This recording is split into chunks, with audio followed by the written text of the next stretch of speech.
So hi hello. So ನಾನು ಇವಾಗ ready ಆಗಿದ್ದೀನಿ. ಎಲ್ಲಿಗೆ ಅಂತಂತಂದರೆ ಬನ್ನಿ ನಾನು ನಿಮಗೆ ಮುಂದೆ ತೋರಿಸ್ತೀನಿ. ಇಲ್ಲಿಗೆ ಅಂತ ಸ್ಪೆಷಲ್ ಪ್ಲೇಸ್ಗೆ ಹೋಗ್ತಾ ಇದ್ದೀನಿ ಇವಾಗ. ಸೊ ನನ್ನ ಮಗ ಕೂಡ ರೆಡಿ ಆಗಿದ್ದಾನೆ. ಅವನು ಹಾಯ್ ಮಾಡಂದರೆ ನೋಡಿ ಸ್ವಲ್ಪ ಸಿಂಪಲಾಗಿ ಮಾಡ್ತಿದ್ದ, ಯಾಕಂದರೆ ಇವಾಗೆ ಮಲಗಿದ್ದಿದ್ನು ಅವನು. ಸೊ ಅದಕ್ಕೆ ಅವನು ಸ್ವಲ್ಪ ಸುಸ್ತಲ್ಲಿದ್ದಾನೆ. ಇನ್ನೂ ಸ್ವಲ್ಪ ಟೈಮ್ ಹೋಗ್ತಾ ಹೋಗ್ತಾ ಹಂಗೆ ಆಗ್ಬಿಡ್ತಾನೆ. ಸೊ ನಾನು ನೋಡಿ ಇವಾಗ ನಮ್ಮ ದಾಸರಳ್ಳಿ ಜಾತ್ರೆಗೆ ಹೋಗ್ತಾ ಇದ್ದೀನಿ. ಸೊ ಅದರಿಂದ ಅವ್ನಿಗೆ ಕಾಲಲ್ಲಿ ಕೈಯಲ್ಲೆಲ್ಲ ತೆಗೆದ್ಬಿಟ್ಟಿದ್ದೀನಿ, ಯಾಕಂದರೆ ಲಾಸ್ಟ್ ಟೈಮು ನಮ್ಮ ತಮ್ಮಂದು ಫೋನೇ ಹೋಗ್ಬಿಟ್ಟಿತ್ತು. ಅಷ್ಟು ರಶಲ್ಲಿ ಗೊತ್ತೇ ಆಗಿಲ್ಲ ಎಲ್ಲಿ ಹೋಯ್ತು ಅಂತ, ಅದು ಸಿಕ್ಕಲೂ ಇಲ್ಲ. ಸೊ ನೋಡಿ ನಮ್ಮ ಮನೆಯಿಂದಾನೇ ಫುಲ್ಲು ಡೆಕೋರೇಟ್ ಇದೆ. ನಮ್ಮ ದಾಸರಲ್ಲಿ ಫುಲ್ಲು ಲೈಟಿಂಗ್ ಆಗಿಬಿಟ್ಟಿದೆ. ಎಷ್ಟು ಚೆನ್ನಾಗಿ ಕಾಣಿಸ್ತಾಯಿತ್ತು, ಅಷ್ಟು ಚೆನ್ನಾಗಿ ಕಾಣಿಸ್ತಿದೆ ನೋಡಿ. ಫುಲ್ಲು ನಮ್ಮ ಮನೆಯಿಂದಾನೇ ಫುಲ್ಲು ಲೈಟಿಂಗ್ಸ್ ಇತ್ತು, ಅಷ್ಟು ಡೆಕೋರೇಟ್ ಮಾಡಿದ್ದಾರೆ. ವರ್ಷ ಎಲ್ಲ ಲಾಸ್ಟ್ ಇಯರು ನಮ್ಮ ಸಿಸ್ಟರ್ಸು ನನ್ನ ಫ್ರೆಂಡು ಎಲ್ಲ ಇದ್ದರು, ಈ ಸರಿ ಯಾರೂ ಇಲ್ಲ.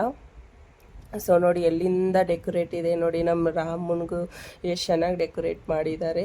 ತುಂಬ ಟ್ರಾಫಿಕ್ ಇತ್ತು ಆ್ಯಂಡು ತುಂಬ ರಶ್ಶು ಕೂಡ ಇತ್ತು. ನಾವು ಫಸ್ಟ್ ಡೇಗೂ ಕೂಡ ಹೋಗೋಣ ಅಂತ ರೆಡಿಯಾಗಿ ನಿಂತಿದ್ವಿ, ಬಟ್ ಫುಲ್ಲು ಮಳೆ ಇರೋದ್ರಿಂದ ಹೋಗೋಕ್ಕಾಗಿಲ್ಲ.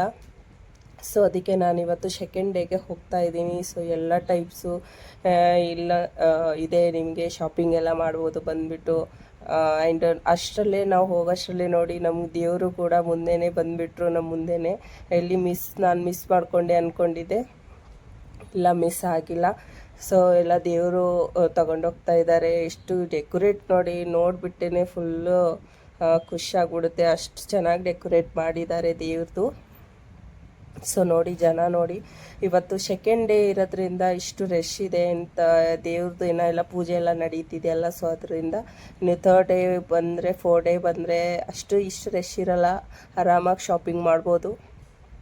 ಸೊ ನಾವೇ ನೋಡಿ ಹೋಗಿದ್ದಕ್ಕೆ ದೇವರು ದರ್ಶನ ಕೂಡ ಆಗಿಲ್ಲ, ಯಾಕಂದರೆ ಅಷ್ಟೊಂದು ರಶ್ ಇತ್ತು. ನನ್ನ ಮಗ ನೋಡಿ ಇಲ್ಲಿ ಫುಲ್ಲು ಅಲ್ಲಿ ಬಾರಿಸ್ತಾ ಇದ್ರಲ್ವ, ಸೊ ಅವನು ಡ್ಯಾನ್ಸ್ ಮಾಡೋಕ್ಕೆ ಸ್ಟಾರ್ಟ್ ಮಾಡ್ದ ನೋಡಿ.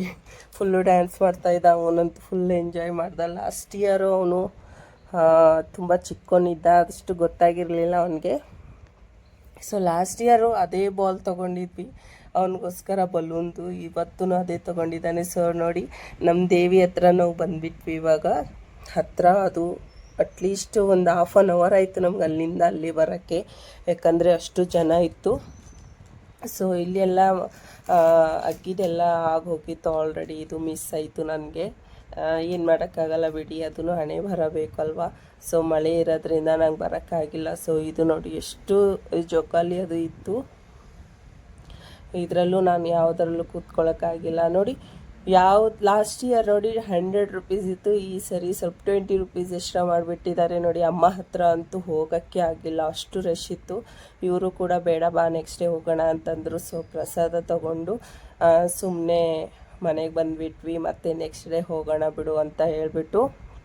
ಸೊ ನೋಡಿ ಅಷ್ಟು ಜಾತ್ರೆಯಲ್ಲಿ ಹೋದ್ವಿ, ಬರೀ ನಾನು ತೊಗೊಂಡಿರೋದು ಇದು ಒಂದೇ, ಅದೂ ಅವನು ಹಠ ಮಾಡಿದ್ದ ಅಂತ ಅದು ಒಂದು ಸಿಕ್ತು ಅಷ್ಟೇ.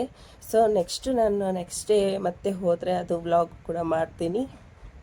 ಸೊ ಈ ವ್ಲಾಗ್ ಇಲ್ಲಿಗೆ ಫಿನಿಷ್ ಮಾಡ್ತಾಯಿದ್ದೀನಿ, ಮತ್ತೆ ನೆಕ್ಸ್ಟ್ ವ್ಲಾಗಲ್ಲಿ ಸಿಗೋಣ. Boy and take care.